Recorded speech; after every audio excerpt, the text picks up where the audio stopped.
J'ai fait une formation en business à l'école hôtelière de Lausanne et par la suite j'ai travaillé dans plusieurs grands groupes de luxe, mais j'ai voulu me réorienter vers quelque chose qui touchait plus à mes valeurs environnementales. J'ai un master en design et artisanat de luxe à l'école cantonale d'art de Lausanne.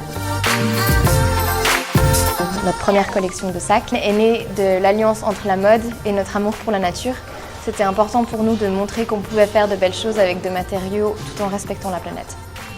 J'ai voulu arrêter d'acheter du cuir, mais c'était hors de question que je le remplace par du plastique. Donc je me suis dit, voilà, je vais trouver quelqu'un qui a fait une école d'art ou de design pour m'aider et c'est comme ça que j'ai eu le contact de Selena. Et on s'est tout de suite bien entendu, on a le même style vestimentaire, on aime les mêmes choses et puis ça a vraiment collé. J'ai fait un cours d'entrepreneuriat et on a d'ailleurs gagné le prix du meilleur concept d'entreprise, ce qui a concrétisé la chose et qui nous a permis de vraiment prendre confiance pour continuer ce projet à 100%.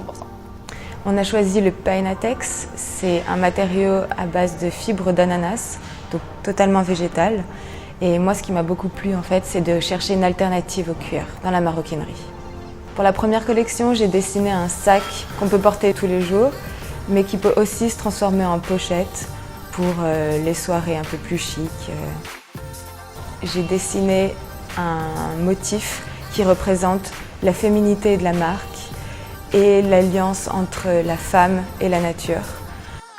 La broderie est faite par une femme indépendante dans la campagne d'Yverdon et le sac est produit par des femmes en réinsertion professionnelle à Genève. On base notre marque sur des valeurs environnementales, mais aussi humaines. C'est pour ça qu'on voulait que nos sacs ne soient pas faits en Chine ou au Bangladesh, mais en Suisse par des femmes en réinsertion professionnelle. Avec le Painatex, j'aimerais continuer une collection de sacs et d'accessoires. Et par la suite, dans l'esprit de la marque, notre idée c'est vraiment de changer de matériaux et de rechercher en fait toutes les alternatives. Donc il y a le cuir d'orange, le cuir de raisin, le cuir de pomme, le cuir de champignon. On peut même trouver du papier et encore d'autres alternatives. On attend du crowdfunding que les gens puissent nous aider justement à concrétiser ce rêve qu'on a de changer le monde de la mode à petite échelle.